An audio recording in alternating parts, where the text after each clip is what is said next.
What's the darn difference between all these tablets? Well, basically these tablets are so different. They've got different operating systems. They've got different the ability to do different things as far as web surfing and email. A lot of them are different brands. You've got iPads, you've got Samsungs, and you've got the Kindle Fire. Okay? I think that stresses probably more than just me out. So I need you to break it down for me. Okay. People will walk up, they'll come into the store and they'll say, "You got iPads?" Well, they're not really looking for an iPad. They're looking for maybe a ebook reader, or they're looking for another type of device. But everything is constituted as an iPad, and we're here to tell you the difference. Apple makes the iPad products. It is one product. They have several variations of that product, and there's, it's strictly that. There's several models and they have different price points. Now you'll compare iPad to Android. Android, it's made by Google. Everyone's heard of Google because they're taking over the world, and it's just a difference in the user interface that's on the tablet. So when you go to buy a tablet, it's very smart to know the difference between an iPad, which is made by Apple, than something that's got Android on it, because you kind of want to match that up maybe with your smartphone. If you have an iPhone, you maybe probably want to go the iPad route, so you've got something kind of the same. This right here, what's this? Okay, basically what we have here, this one is the Kindle Fire, okay?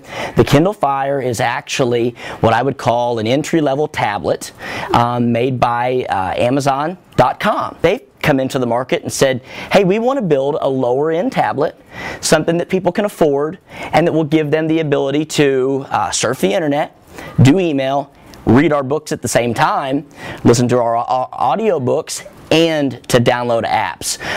So it's not as powerful as some of the other tablets out there, but it's also entry level. Stereotype the user that you picture buying one of these. Probably the novice user, or a user that does not want to spend a lot on one of your high-powered or big name brand devices. This is perfect for. What we have here is the Galaxy Tab 2. It's a Samsung product.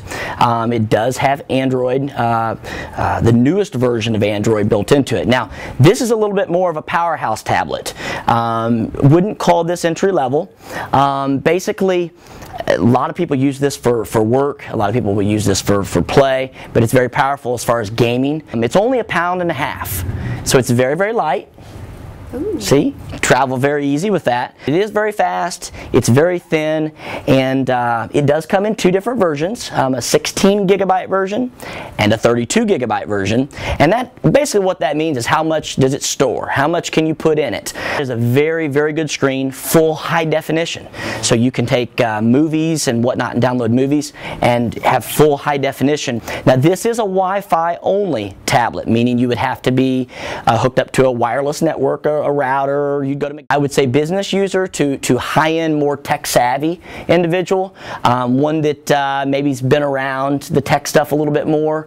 They're going to need something with a little more power, so that's where this is going to come into play. Not that a novice user would not be able to figure it out. It just may be overkill if they purchase this one. What's next? So next over here we have basically what everyone has heard of. Primarily what everyone has heard of is the iPad. As we mentioned before, lots of things are stereotyped as iPads, but this is technically the iPad. It comes in several models. Very fast, the pictures are very good, 10-hour battery.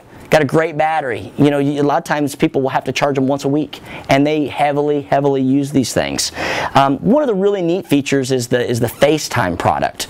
FaceTime is the ability to video chat. Probably with these three tablets, we recommend, CNET.com is a very good place to compare. When you're buying a tablet, definitely do the checking yourself. We can recommend some, but there are others out there. But go to CNET.com. You can do comparisons of the three, and there's others on there as well. And do your homework, because not every tablet is for every person. And some people were just in awe about the VCR back in the day, Things have changed an awful lot. Although we do sell tapes, things have changed an awful lot. He's like a salesman.